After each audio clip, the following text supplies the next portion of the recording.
Welcome to the Get in the Fight podcast. My name is Nate Whitson, and I'm the founder of Get in the Fight Ministries and our exclusive online fight club for Christian men.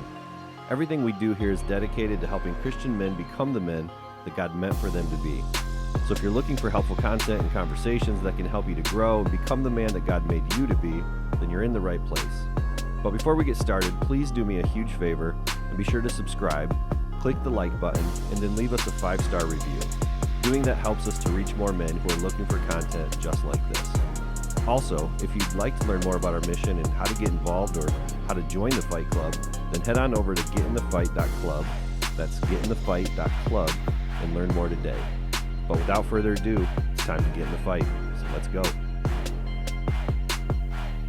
Hey, what's up, guys? Welcome back to episode number 40 of the Get in the Fight podcast. My name is Nate, and I am the founder of Get in the Fight Ministries, and just super excited for today's conversation. We're going to talk about something that I think can literally change your life. And when I say something like that, when I hear something like that, let me just say it that way. When I hear somebody say that, I think, okay, well, that seems a little far-fetched or a little crazy. But I genuinely believe that the conversations that we're going to have going through this book called Divine Direction, 7 Decisions That Will Change Your Life, was written by a guy named Craig Rochelle, who actually thinks that it could change your life as well. And having listened to this sermon series by Craig, having read the book, and having gone through these notes, I think so too. I think that these 7 decisions could really point you in a direction that could radically change your life and your future. Obviously, all of the people in your life that you have contact with, that you have influence over, it could really change things. And so I'm glad that you're here. If you're new to this podcast, we are a ministry for Christian men, trying to help them become the men, trying to become the men myself that God meant for us to be. And we always say, God made you for this specific time in history, that you were born with great purpose and that you're needed to be fully who God had in mind. And, you know, for a lot of us, we kind of like flounder and wonder, like, you know, who am I? Who am I supposed to be? What does God have for me? What is God's will for me?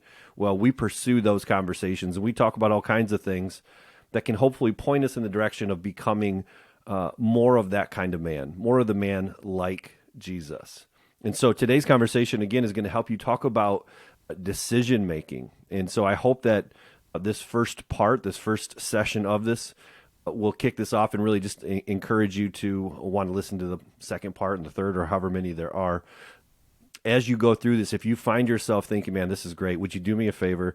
Just engage in some way. It very well just may be clicking on the URL, copying it and pasting it and sending it to a friend. You know, use your email or text, or maybe send it on your social media. If you listen to this series and think, man, this is good stuff, would you just help other men by sharing it, engaging it? Maybe it's just liking and subscribing to the podcast. That's great too. Whatever it might be, we just appreciate it, because as more Christian men wake up to what's going on and get serious about living better lives and bigger lives, the more they do that, the more they're going to wake up other men around them. And we need that desperately. So thank you for being here. Thank you for engaging, with this conversation. One of the things that you'll see if you start following this podcast and ministry is I love to read. I read probably anywhere between 40 to 75 books, depending on the year. That's probably an average. And in doing so, I pick one out every once in a while and just think, man, this was a great book. I wish more people would read this. And one of the things I have found over time is that a lot of Christian men, maybe most Christian men, in fact, take the word Christian out, most people just simply don't read much anymore. Maybe a handful of books a year if you're a really avid reader. But I love to read. I think it's extremely important that we grow and learn and take collective wisdom from other people. You're going to hear me say this many times, but I think the Bible is what we ought to just like bathe in. Like we ought to like be so immersed in Scripture that really like drives the content of our thinking. But outside of that, I try to read widely and just really see how God has used other authors and people to help illustrate and bring out Scripture for me. And so anyways, when I find books like this, I want to introduce them to guys because I know they may not read. So we're going to go through this book, Divine Direction, and I hope that it helps you to become more of the man that God has in mind for you. All right, so going to the book, I'm going to read here just a little bit to kick us off here. You are one decision away from changing your life forever. But the funny thing is you probably don't know what that one decision will be. It's natural to assume that such a big life-changing decision would be obvious. And sometimes it is, like whether you should take a new job or relocate your family, or whether you should return to school to finish your degree, or whether you should marry the person you've been dating for the last few months. Clearly, huge decisions like these send countless consequences rippling through your life. But smaller choices can also have big effects. Our lives are constantly spilling into the lives of others, and their lives are spilling into ours. Like falling dominoes, even our smallest decisions sometimes cascade into consequences we could never have seen coming. I like what he says here as he starts off his book, and it says, you are one big decision away from changing your life, but you probably don't even know which decision it is. I mean, think about like the course of your day. You're making decisions all day long. In the course of, let's say, a couple years, you've made, I don't know if millions is correct, probably though, millions, let's say thousands at least, thousands of decisions along the way, most of them inconsequential. But you have no idea if one of these small little things made the biggest difference. And again, what you'll hear and see in this is that little decision can make a big difference in both a positive or a negative direction.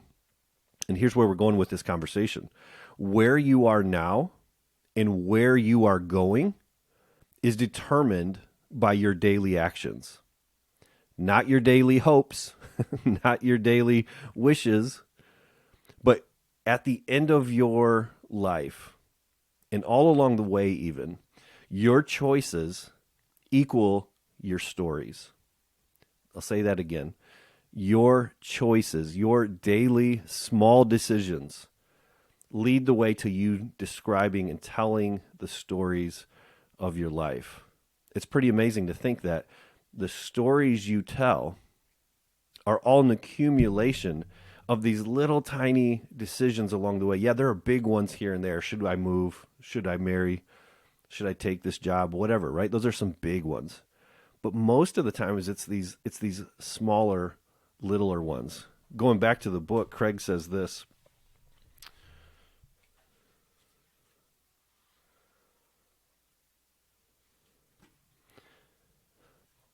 The best decision you can make is always the next one. Each decision should move you closer to becoming all that God made you to be, to turn your life in the direction of a story you'll be happy to share. I want to read that again, that last part. Each decision should move you closer to becoming all that God made you to be, to turn your life in the direction of a story you'll be happy to share. Think about your decision-making process throughout today, or this week, or this past year. How happy are you with all of the decisions and actions that you've taken along the way? Would you say that you are happy to share those decisions? Probably not. But wouldn't it be nice if you were able to look back and actually feel that way about your decisions? To do that, I think that we're going to have to ask a key question. That question is this: is this decision that I'm about to make going to move me closer to becoming the man that God meant for me to be, or further away? Is this decision, here's your filter, is this decision that I'm about to make going to move me closer to becoming the man that God meant for me to be, or further away? The reality is, you're going in one of those two places. You're never just kind of staying neutral. You're never just, stuck in the middle. You're either moving closer to being like the man that you want to be, the man that your wife wants you to be, your kids want to be, your community needs you to be, your work wants you to be, or you're moving further away. Which is it for you today? Is it moving you closer or further? Think about this. The big consequences often start, or maybe it's always start, with a little decision. Think about somebody who has lung cancer. It started years prior to that seemingly small decision to smoke that first cigarette.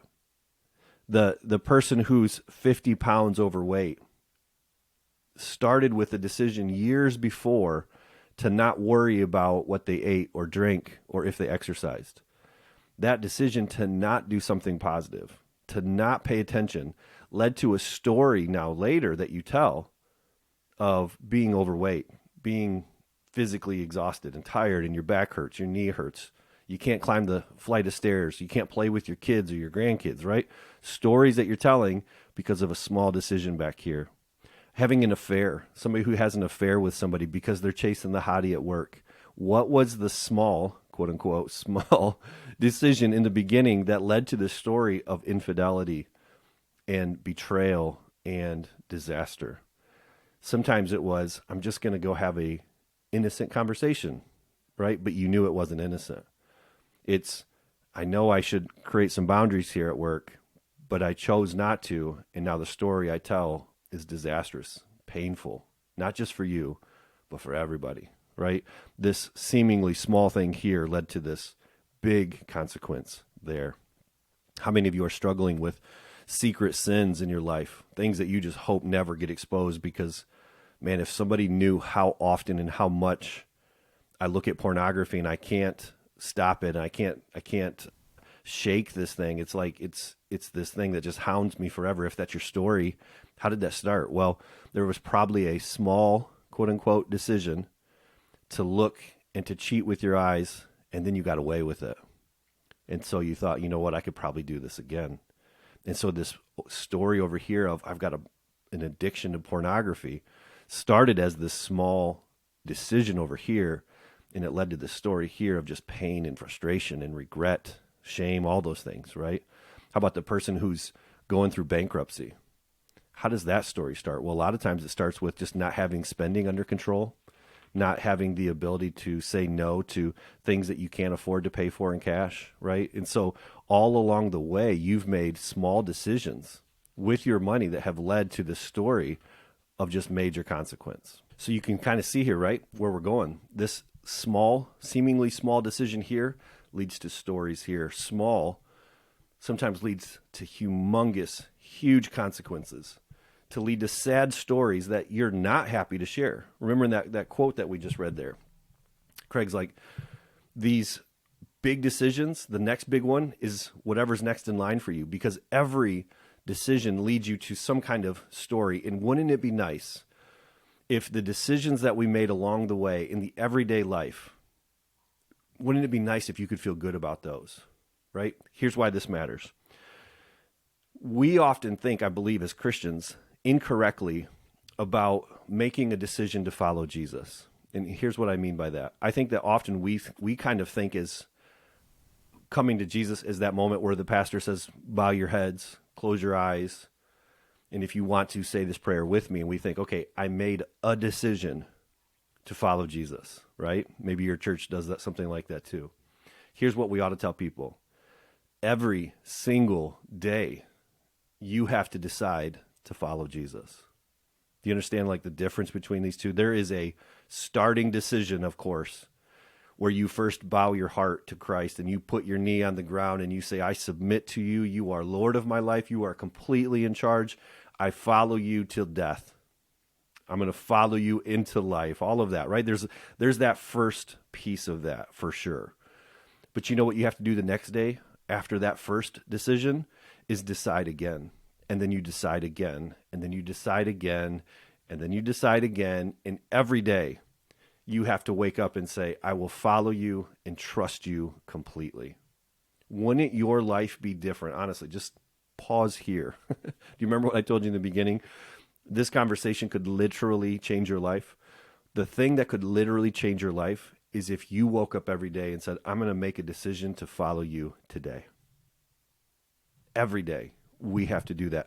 This is why Craig calls it a divine direction. It's all about this idea of following a Christ every day so that we can, in our language here in this ministry, live bigger lives, better lives, and become the men that God meant for us to be. Well, what kind of man did God mean for you to be? He meant for you to be the man who obeyed him every day, who followed him every day, who took up your cross daily to follow him and to be like him. That is the man that God meant for you to be. And so we don't make a one-time decision. We make an everyday, every moment decision. And the more that that is like front and center, the more that we are thinking like this every day, the closer we're going to be to becoming that kind of man. But here's the thing. It's a decision. It's a direction that you are pointing your life in purposefully, moment by moment, small decision, one small decision at a time. Hey guys, I hope you're enjoying the show so far. And if you are, please do me a big favor and simply get engaged in a simple way. For you, that might be clicking the like button or maybe subscribing to the show. For others, it may be commenting on a show that really stands out to them, or maybe it's just copying the URL and texting it to a friend, or pasting that into your social media, or sharing it via text, whatever it is. All of those things make a huge difference for us, and it helps us to reach more Christian men who are trying to live bigger and better lives. So, number one, thank you for being a listener, and thank you for being a part of this community and part of this show. We appreciate it more than you know, and we appreciate you getting engaged and helping us out. Thanks so much. Now back to the show. All right. So now as you're listening to me say this, you're probably like, okay, cool. Now what though? Like, I get that. How do I learn then to tell better stories? How do I learn how to become the man that God meant for me to be? Here's what I would tell you. Simply start where you are right now. And that's encouraging, right? It ought to be encouraging. Your next best decision is the next one in line from wherever you are today. I have a buddy of mine who's in our Fight Club ministry, and he was actually talking to a friend, so I kind of heard this like third party, but I've had many conversations with this guy. And I think what he does that maybe you do too, maybe you know people like this, is he considers where he's at right now and thinks, oh man, I really wish I was like this other guy. I wish I was a little bit more strong like my pastor or like my buddy over here, whatever it is. And he's got this comparison game and thinking, how do I get 10 steps ahead of where I am if I could just get to there? The reality is his next best move is to make the next decision the best one he possibly can. He needs to start right where he is and then take the next right step. And after that one, take the next right step, make the next right decision. This is how you get from wherever you are to where you want to be. Well, where do you want to be? I want to live a bigger life. I want to have bigger impact. I want to have a better relationship with my wife and my kids. I want to have an impact for the kingdom of Christ while I have time. So if that's the destination and those are the stories that you want to tell, here's where you start, exactly where you are today, and you make the next right move. That's where you start. Going back to the book, Craig says this: I've heard it said that two of the biggest mistakes you can make in life are not starting and not finishing. If you're like most people, you've had good intentions to start new habits. It's a pretty safe bet that many of those good intentions you never followed through on. And it's probably likely that even the things you did start, many of them you never finished. I know what that's like. Regret sets in and you don't feel successful. You don't feel disciplined. Sometimes you even feel like a failure. It goes without saying that you can't travel back in time and start your life over, but there is something that you can do, and you can do it today. You can start a new discipline that will make for a new and better ending to your story. Any day you choose, you can start something new and allow God, the finisher of your faith, to help you complete what he called you to start. I've noticed that so many people think a successful life is made up of just a few big decisions. Starting that business, moving to the city, inventing a new product line, writing a movie script. Big decisions are important, but a truly meaningful life doesn't happen through a few big decisions. You build it by stacking hundreds and hundreds of smaller ones. I like what he says here. Some of the big problems for men is that you either didn't start or you don't finish.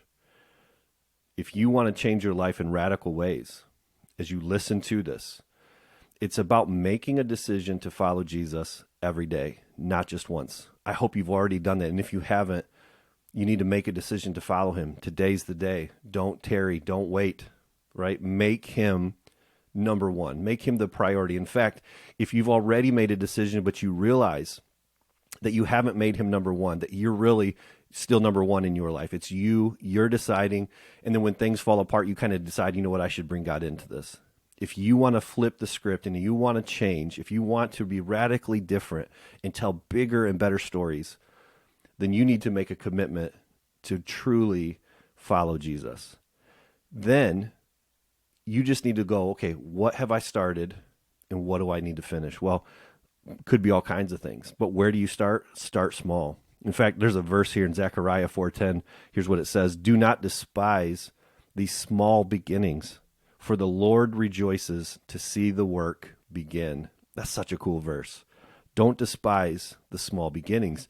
The Lord loves to see things begin. And so, number one, I think a lot of men make the mistake of like just trying to get started making big changes right off the bat, right? Knowing though that probably small incremental change is probably healthier and better. It's kind of like, if somebody's like, they're trying to lose weight. So what do? They buy the gym membership, they buy all these clothes, they do this, and it's like this huge event. They go to CrossFit, even though they can't even hardly walk down the road.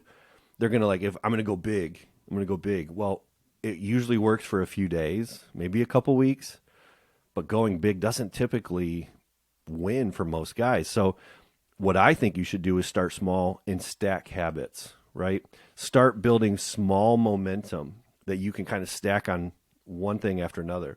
I know for me, like when I really had my wake-up call by the Lord and he really started to change me, it started by taking small literal steps like down the road and back. It was hardly, half a mile.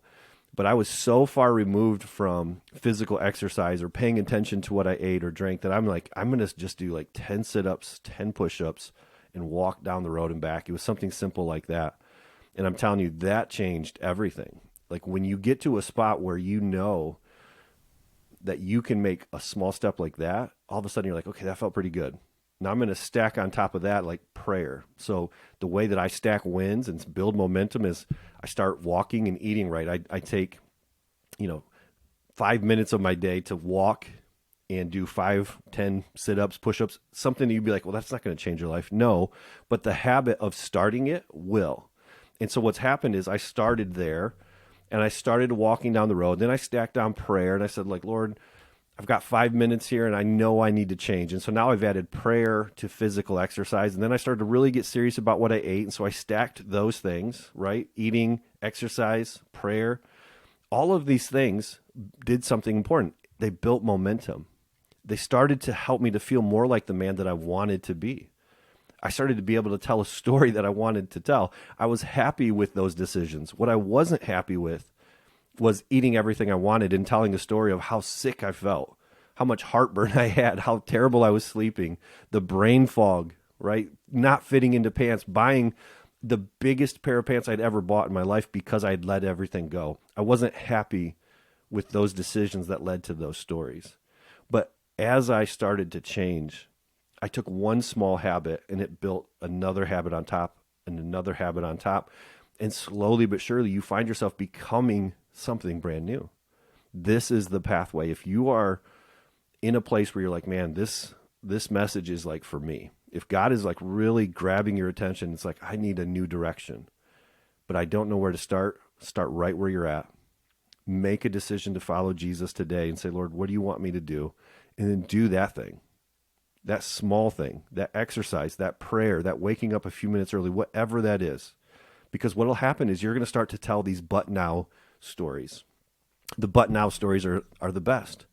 The but now stories are like, years ago, I was, drowning in anxiety and fear and despair, and my life was in a dark place, but now. Do you see it? Like, that's the story. I used to be, but now. I used to be like this in depression and anxiety, but now God has changed my heart. He's changed my perspective. My mindset is strong. I'm more of the man that I'm supposed to be, right? For a long time, maybe you would say, my career has been number one. And so I knew I needed to change, but I didn't know how. But I just started to, get into a men's Bible study or prayer group or fight club. You join a community like our fight club.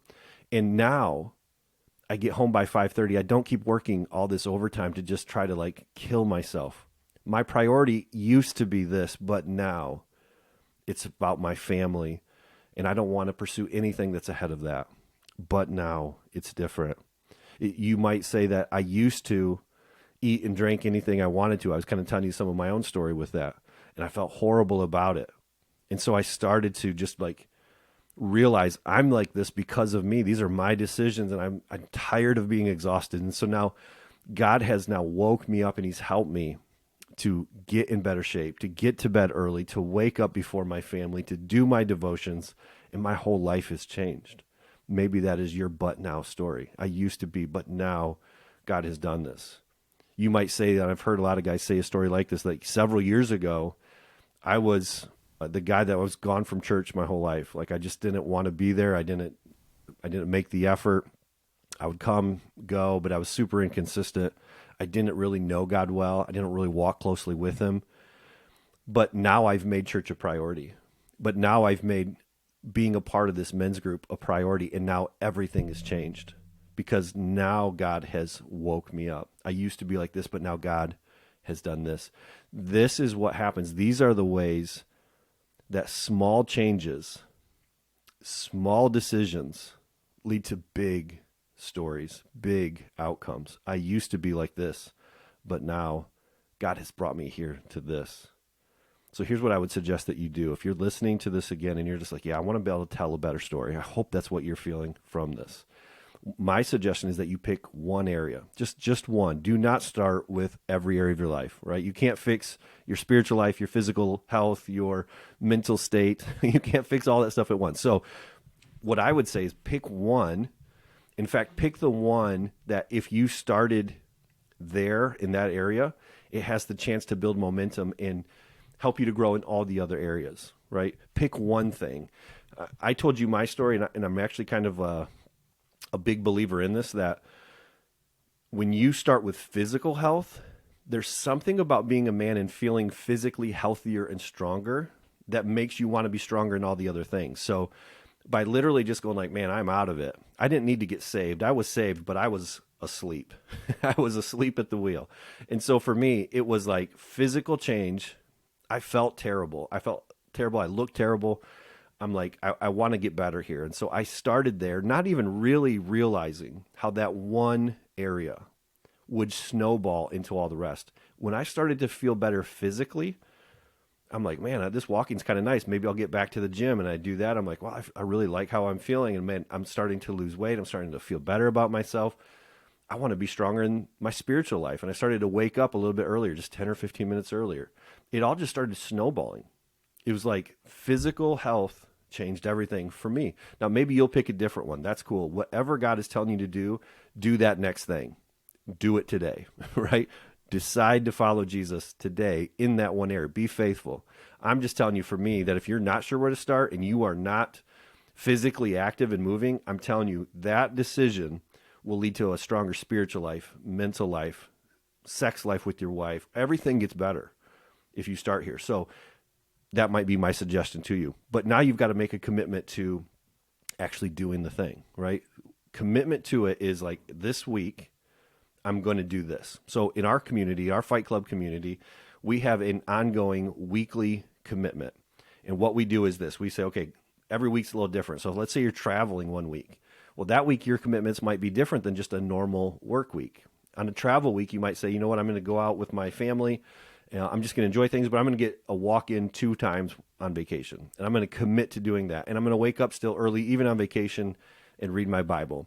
But a commitment to it says, I'm going to do this thing, right? It's not like I'm going to try to be a better dad. I'm going to try to exercise. No, I'm committed to doing a couple things and winning this week. If I can do these couple things, then I'm going to win this week. So what I'm going to challenge you to do is this. Don't try, commit. What can you commit to doing and act like a man and do the things that you committed to? That's what I'm going to challenge you to do. Pick one area, and let's say it's physical health, and you're going to make a commitment to say, I'm going to wake up 20 minutes early and walk 1 mile. I'm going to do that 3 times this week.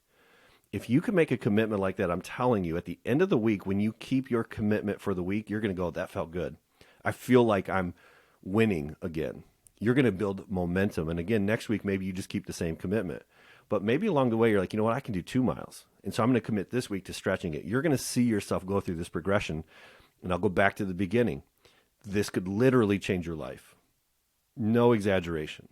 If you start with one area that could build momentum in every other area, and you make small commitments 1 week at a time, no like, for the next 90 days, I'm never going to eat sugar. Like, okay, like how many people keep that well? Not many. But what if you did that just for 1 week at a time, right? Shrink the win down to a small, manageable bite and make a commitment as a man and keep your commitment. In fact, what we do in our community that I suggest you do as well is tell another brother. So accountability to it is huge. Here's where you say, okay, I'm going to walk 1 mile 3 times this week. And now I call a friend and say, will you check in on me throughout the week and just see how I'm doing with my commitment? They're going to be like, yep, cool, no problem. Just text me. You don't got to call. Just get a hold of me, right? Keep it simple, but bring somebody into your commitment. That is huge, right? Maybe for some of you guys, your one thing, because your relationship with your wife is off, maybe the one thing you need to do to start kicking off everything and really like jump starting everything is I'm going to commit to a date night or coffee or a walk, whatever it is with my wife once a week. Maybe that's your thing, right? Maybe for some of you, it's buying a gym membership. Maybe it's getting an accountability partner, a mentor. It's calling somebody at church. It's finding somebody and just saying like, hey, would you walk with me through this journey? Here's my goals, but I can't do this on my own. Would you pray for me? And would you check in on me? Right? I guarantee you, if you will reach out to somebody like that, they will do that. They will help you, and it will help you to win. So as we wrap up, this is where I want you to go. I hope that as I'm saying these things, in your head, you're already doing this. But if not, here's what I want you to do. I want you to imagine what it would be like if you actually picked one thing, one area in your life, and you made a commitment, and you actually kept those commitments for the next 3 weeks. Imagine how different you would feel if you're like, man, I just did some hard things and I did it every week. I'm telling you, you would feel amazing.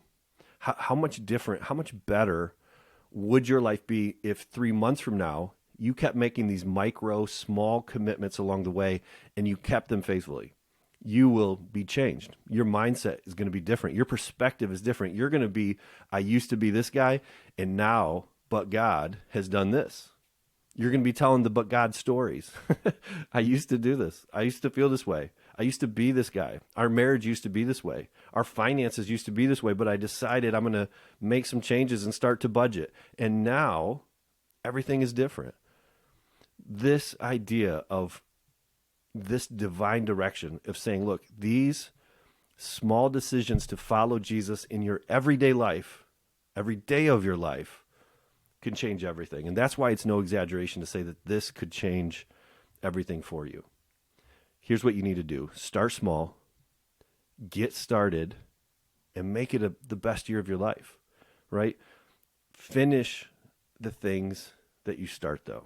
So if you make a commitment to walk 3 times, to date your wife, to start a budget, pick the one thing, make a small commitment just for week 1, and then finish what you started. I'm telling you, if you can start those things, find yourself becoming a man that finishes things, and every day make a decision to follow Jesus, this is going to be the best day, the best year of your life. It's going to be incredible, right? This could literally change your life. So I'm so excited for you.